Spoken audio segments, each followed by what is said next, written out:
to see, the insulation that goes in, and to be able to kind of look at it and the thickness and see the panels being built, and knowing that it's really engineered to the millimeter. We knew about it, but to see it was very cool. I am Cynthia. I live in Somerville, Massachusetts. I host a podcast about the science and history of food called Gastropod, and I'm definitely a city person. And I'm Tim. I'm a software company executive, and I teach entrepreneurship at Tufts University here in Medford, Somerville, where our beautiful house is.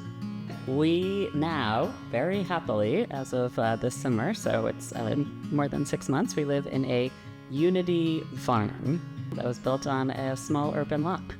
We happened to find this single family on a small lot only a block away from where the new subway was opening. So really unusual opportunity for the city.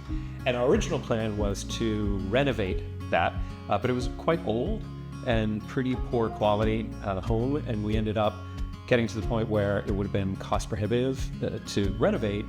And we still wouldn't have gotten what we wanted in terms of the quality of the house and the way we want to live in it.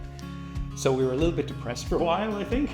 But then we found Unity, and we were skeptical at first if the process that Unity uses would be possible here in the city and in our lot with our tiny street and traffic and everything. I remember us talking one night, and I said, it's a shame. There's so many interesting things happening. And I said, like, for example, if we were out in the countryside, we could use offsite construction, and there's all these interesting things. And Cynthia said, well, have you looked into it?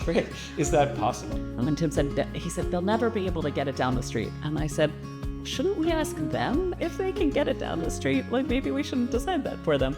And that's when we started looking and realized that panels could really be a great option. One of the most exciting things was seeing it go up. It was amazing. The crane is picking up the pallets and, lifting up, and then slotting them in. And you see, the workers kind of like tapping it just to get it right in place. And so on Monday morning, there was a hole in the ground. And by Thursday, I could walk up to the second floor. The fact that we were able to get the majority of the most disruptive part, right, that exterior construction, was over in a matter of days.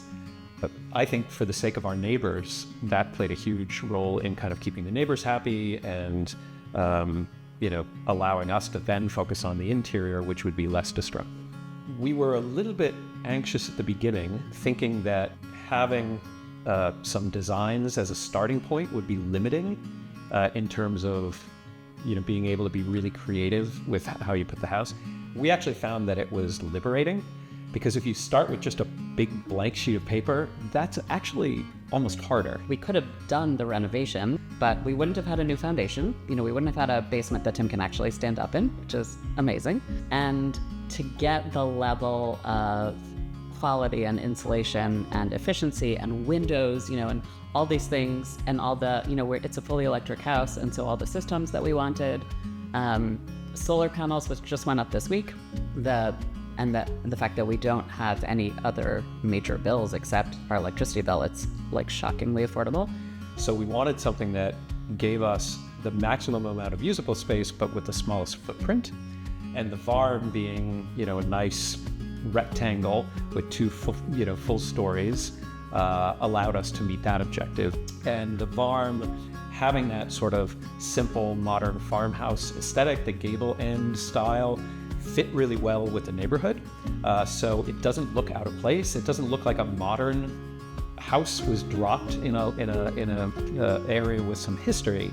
Yet we chose some elements that make it modern. Being able to see the process and see the thought that goes into everything from the design piece all the way to delivering the unit was a major factor, I think, for us, really having that confidence that this was the right way for us to go. And we have so many people that we've met in the neighborhood now. People are walking their dogs or going up and down the street, and they'll stop and ask us about the house that we had never met before, because people are really excited. They think it's a beautiful design, and they're curious about the process.